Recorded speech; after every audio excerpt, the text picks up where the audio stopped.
नमस्कार, मैं दिव्यांशी आप सभी का स्वागत करती हूँ स्टडी आईक्यू पर। आज इस इंटरव्यू सेशन में हमारे साथ जुड़े हैं त्रिपुरा फॉरेस्ट सर्विस 2020 एग्जामिनेशन में रैंक 5 हासिल करने वाले चंदन सरकार जी। मैं स्वागत करती हूँ चंदन जी का स्टडी आईक्यू पर और चलिए जानते हैं उनकी journey Tripura forest service rank 5 पर। नमस्कार चंदन जी और बहुत बहुत बधाई। Thank you, Dipanshi ma'am, and thanks to StudyIQ also, because in my success, StudyIQ has important role in my success, and thank you StudyIQ team, especially Dr. Dipan Goyal sir. I am a big fan of him. That's all. चंदन जी, हमें बहुत खुशी है कि हम आपकी success story को सुनने के लिए आज हम यहाँ पे हैं और चलिए तो थोड़ा सा अपने बारे में आप पहले बताएं। So my name is Chandan Sarkar and I completed my 10th and 12th from TBSC, Tripura Board of Secondary Education, and then I completed my BTech from NIT Agartala in Civil Engineering in 2019. I'm 2019 pass out, and I also cracked 2018 GATE and also qualified for MTech, but due to some reason I did not go for MTech program and I chosen to preparation for competitive examination like civil engineering department. And in 2019 from April I started SSC JEE preparation because I want to join in engineering department. So instead of preparing for bank examination I just studied only engineering branch. चंदन, आप जैसे बता रहे थे कि आपने 2019 में gate भी clear किया, लेकिन फिर आप सिविल सर्विसेज की तैयारी करने लगे, त्रिपुरा फॉरेस्ट सर्विस की तैयारी करने लगे। क्या एक ऐसा मोटिवेशन था, रुझान था कि आपने जैसे कहा कि आप इंजीनियरिंग परस्यू करना चाहते थे, कोई जॉब इंजीनियरिंग में, बट फिर आपका रुझान कैसे त्रिपुरा फॉरेस्ट सर्विस के लिए आया? सर मैम, ऐसा हुआ कि जब मैंने इंजीनियरिंग का प्रिपरेशन स्टार्ट किया तो SSC JEE मेरा टारगेट था और military engineering service specially it was my dream job. So I started engineering and the exam pattern was like that. You have to pursue general knowledge also, history, geography, polity, and GK, general knowledge, except English. So I preparing for non-technical part. So what happened? I studied everything. History, geography, and polity in very much conventionally. Very conceptually I have studied this. Though SSC JEE, it's not need to be so much perfect, but I studied in very much from root level. So knowingly or unknowingly I was preparing TPSC, but though it was not my aim, and then notification came out, TFS. So I think, okay, let's try what happens. Then I qualified prelims. After prelims examination, there was a big jolt inside me. Let's try for mains examination, because preliminary examination is the most tricky part. So if you once qualified prelims, mains you have to try. So then I had 2 months to prepare mains examination, because before mains examination on TFS there was SSC JEE mains in March. So after 2 months in May, TFS mains was scheduled at 17th of May. So luckily or unluckily there was lockdown, 2 months of lockdown. So I had extra 2 months for preparing mains examination. So basically I had total 3 or 4 months for mains preparation. And preliminary preparation was not there because SSC JEE I was preparing for SSC JEE. So it works for TFS also. तो चंदन जी, आप जैसे बता रहे थे कि आप SSC JEE की तैयारी कर रहे थे और आपको रियलाइज हुआ कि ये तो समवत सिलेबस सिमिलर है त्रिपुरा फॉरेस्ट सर्विस के लिए, और फिर आपका वहां से रुझान आया, आपने यहाँ प्रिपरेशन शुरू की। बहुत सारे बहुत सारे ऐसे लोग हैं when they analyze the syllabus of both the examinations, तो SSC JEE के बाद उनको लगता होगा कि वो Tripura forest service specifically examination दे सकते हैं। तो कैसे बैलेंस करना है पढ़ाई, कैसे सिलेबस को समझना है, क्योंकि सिलेबस समझना सबसे इम्पोर्टेंट है। आपने भी सिलेबस को ही समझ के एग्जामिनेशन की तरफ आपका रुझान आया?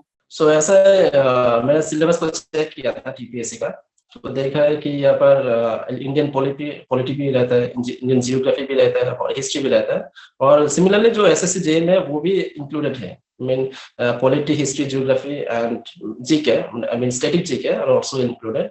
सो जब तक मैं SSC JEE का प्रिपरेशन कर रहा था तो वैसे वैसे हम TPSC का भी प्रिपरेशन चल रहा था, लेकिन मुझे पता नहीं था कि मैं TPSC का प्रिपरेशन कर रहा हूँ। तो जब एग्जाम प्रीलिम्स एग्जाम में गया था तो देखा कि यार मुझे तो सब आता है, लेकिन मैं स्पेसिफिकली TPSC के लिए नहीं पढ़ रहा था। मैं सिर्फ SSC JEE के और स्टैटिक GK ज्यादा पढ़ रहा था, लेकिन मैं थोड़ा सा डीप मैं डीप लेवल के जाके पढ़ा था सब कुछ, जो भी पढ़ा था, तो मुझे प्रीलिम्स क्लियर हो गया है। अब मैं चाहती हूँ आपने जैसे बताया कि आप जब गए सिलेबस पेपर देखा तो आपको समझ में आया कि ये सारी चीजें तो मोर और लेस आपको आती है। फिर उसके बाद कैसे पढ़ाई शुरू की एक्चुअली? जब प्रीलिम्स मैंने क्रैक किया था तब फिर भी मैं टीएफएस मेंस के लिए प्रिपेयर नहीं कर रहा था, क्योंकि मेरा एसएससी जेई का मेंस था मार्च को, 2021 को मार्च को मुझे एसएससी जेई का मेंस था, और मैं 17 को मेरा टीएफएस मेंस था। तो मुझे जाना तो है एसएससी जेई में। तो मैंने क्या किया था, सिर्फ एसएससी जेई का प्रिपरेशन कर रहा था। 300 मार्क का जो एग्जाम होता है, 300 marks, 2 hours engineering part. So I was only preparing for engineering, civil engineering parts. I never go for TFS mains. So I thought, okay, सोचेंगे जब एसएससी मेंस का जब चलेगा तो इसके बाद मैं सोचेंगे टीएफएस मेंस के लिए। तो एक बार जो मार्च में जो मेरा एसएससी जे का मेंस हो गया था, तो अब मैंने सोचने लगा ठीक है अब तो टीएफएस का मेंस भी ट्राई करना पड़ेगा, क्योंकि प्रीलिम्स क्लियर हो गए हैं जो मोस्ट डिफिकल्ट पार्ट है। So then I started preparing one by one. So basically I was very much weak in English paper. There was 2 papers English, and I didn't have any idea, zero knowledge about English. So what I did, I go through the whole syllabus of UPSC. Then I started essay paper, grammar. In 2 months, I completed my English syllabus. Then there was 2 optional papers also, civil engineering 1, civil engineering 2, and another external optional was there, physics 1 and physics 2. Then I started physics preparation.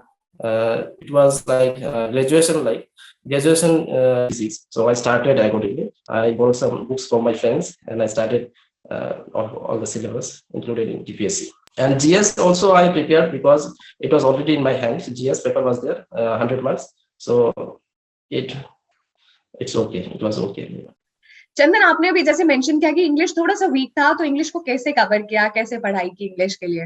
So first of all, I was preparing my essay part because I don't have any idea about how to write a perfect essay. So I take helps from YouTube as well as from Google, so how to write a good essay. So then I realized that for a good essay, it's not only to study or go through any essay, you should have some idea. You should have some writing skills. So I started any incidents, like any say about lockdown, any coronavirus, etc. So I go through the topic, and accordingly I prepared the essay by writing by myself only. And by this time, for 2 to 3 months, I completed my essay and later part. Then I started along with, I also prepared for physics 1 and physics 2, because civil engineering, it was in my hand.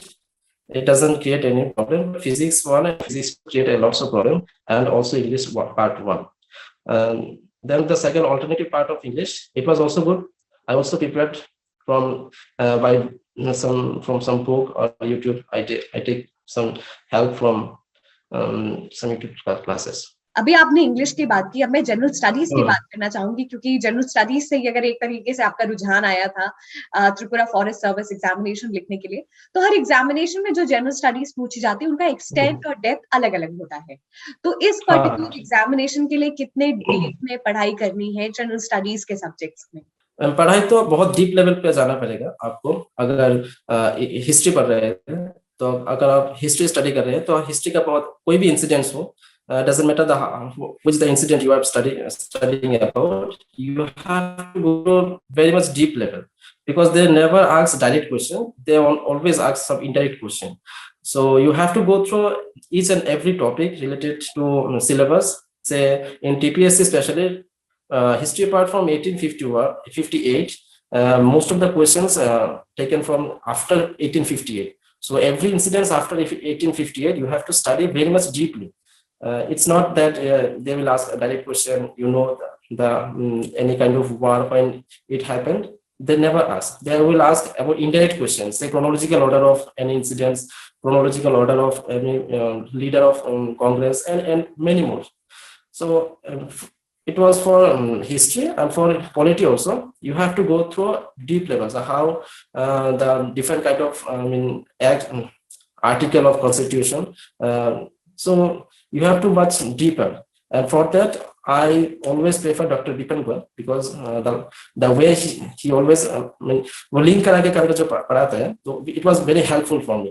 तो पहले जब मैंने मेरा preparation start किया था तो मैंने 10 दिन पढ़ाई की और 10 दिन के बाद मैंने कुछ याद करने का ट्राई किया था, तो मैंने एक भी क्वेश्चन मैंने याद नहीं था, तो मैंने क्या किया, मेरा स्ट्रेटेजी बदलना पड़ा। तो मैंने StudyIQ में आया था, तो डॉक्टर विपिन गोयल का एक दिन एक क्लास में अटेंड किया, तो वहां से मुझे मोटिवेशन मिला कि अगर जीएस पढ़ना है तो ऐसे ही पढ़ो, अदरवाइज कुछ नहीं होने वाला। तो मैंने क्या किया, वो जो लिंक करा के पढ़ाते थे, तो मैंने उसका डेली जो रेगुलर का फ्री क्लास होता था यूट्यूब में, तो मैंने 2-3 क्लासेस डेली में अटेंड करता था। तो उससे मैं क्या करता था, वो उनका क्लास में मैंने अटेंड किया था, और along with I always study books knowledge also, some books I had, so I also followed them. So आपको क्या करना पड़ेगा, बहुत लिंक करा के पढ़ना पड़ेगा, यही एक स्ट्रेटेजी है अगर आप पीसीएस में क्वालिफाई होना चाहते हैं। तो डायरेक्ट क्वेश्चन नहीं आता है, वो आपका लिंक करा के पढ़ना पड़ता है। तो मैंने भी ऐसा स्ट्रेटेजी लिया था, और इसलिए 4 मंथ्स ऑफ प्रिपरेशन में मेरा सिलेक्शन हो गया था। मैंने सोचा नहीं था कि मेरा सिलेक्शन होने वाला है, लेकिन थैंक गॉड हो गया है। और मुझे दो जगह पे मैंने सिलेक्टेड हुआ हूँ, बॉर्डर रोड ऑर्गेनाइजेशन में मैं सिलेक्ट हुआ हूँ, TFS में भी सिलेक्शन। हाँ, विपिन गोयल सर, उसने मुझे बहुत हेल्प किया है, कैसे कि मतलब उनका जो पढ़ाने का जो स्टाइल है ऐसा है कि वो एक इंसिडेंट को बहुत लिंक करके, एक क्वेश्चन अगर वो एक एमसीक्यू डालते थे बोर्ड में, तो इस एमसीक्यू से बहुत सारे क्वेश्चन निकाल के आता था। तो it was, I mean, very much revision was going on. मैं एक क्वेश्चन के पढ़ता था और उन्हें ना 10 क्वेश्चन, इससे 10 और 15 क्वेश्चन पढ़ाते थे। तो ऐसे मेरा रिविजन इतना हुआ है कि मुझे जीएस मतलब ऐसा लगता है कि मुझे सब आता है। तो एग्जाम पे भी जब मैंने एग्जाम पे अटेंड करता था, तो उनका जो शब्द है मुझे कानों पे मतलब ऐसा साउंड होता था, और मैं जब हंस के मैंने आंसर की दिया। और टीएफएस में भी ऐसा ही हुआ, और एसएससी मेंस में भी ऐसा ही हुआ। तो डॉक्टर विपिन गोयल सर बहुत हेल्प किया मुझे, और मैं लाइफ टाइम में इनसे मिलना भी चाहता हूँ एक दिन। बिल्कुल चंदन, और अगर विपिन सर आपकी बात सुन रहे हैं तो definitely will be very glad. हम सेशन के एंड में I'm a big fan of him, and he was just GS God, my GS God. Otherwise, I'm sure Vipin sir is very very happy to know about this. And Chandan, हम session के and में हैं, आप कुछ final tips देना चाहेंगे? Final tips अगर ऐसा है, पढ़ाई करने के लिए वो टारगेट नहीं रहना चाहिए। जो भी आपके पास मटेरियल है उससे डीपली पढ़ो, कॉन्सेप्चुअली पढ़ो, तो सिलेक्शन पक्का है। मुझे ऐसा लगता है कि मेरा पर्सनल एक्सपीरियंस है, अगर आप डीपली कुछ भी, आपके पास कोई हाई क्वालिटी मटेरियल नहीं रहना चाहिए, आपके पास अगर कुछ मटेरियल है तो इसे डीप लेवल से पढ़िए, और you have to study very much honestly. और कंसिस्टेंसी जो एक बात है, वो कंसिस्टेंसी रहना चाहिए। एक दिन भी पढ़ाई नहीं मिस कर, अगर आपके पास टाइम नहीं है तो 1 घंटे पढ़ लीजिए और रिविजन कर लीजिए। नई चीज नहीं है तो कुछ बात नहीं, लेकिन आपको रिविजन करना पड़ता है। और राइटिंग स्किल, और पीसीएस में अगर आपके पास राइटिंग स्किल है तो आपका सिलेक्शन हो सकता है। अगर आपके पास प्रेजेंट आंसर को प्रेजेंट करने का कोई टैलेंट नहीं है, अगर आपके पास ऐसा स्किल, राइटिंग स्किल स्पेशली, तो आपको कुछ नहीं हो सकता। तो राइटिंग स्किल में मैं बहुत ज्यादा ध्यान दिया था कि राइटिंग स्किल कैसे बढ़ाना है, क्योंकि मुझे एमसीक्यू प्रैक्टिस करते रहते मेरा राइटिंग स्किल ऑलमोस्ट खत्म ही हो गया था। तो मुझे 2 और 3 महीने में राइटिंग स्किल लौटाने में बहुत मतलब दिक्कत आई, लेकिन it finally works. Thank you so much Chandan ji for joining us in this interview session. बहुत खुशी हुई कि आज आप जुड़े हमारे साथ और अपनी जर्नी शेयर की। पूरी टीम की तरफ से आपको ढेर सारी शुभकामनाएं और बधाई।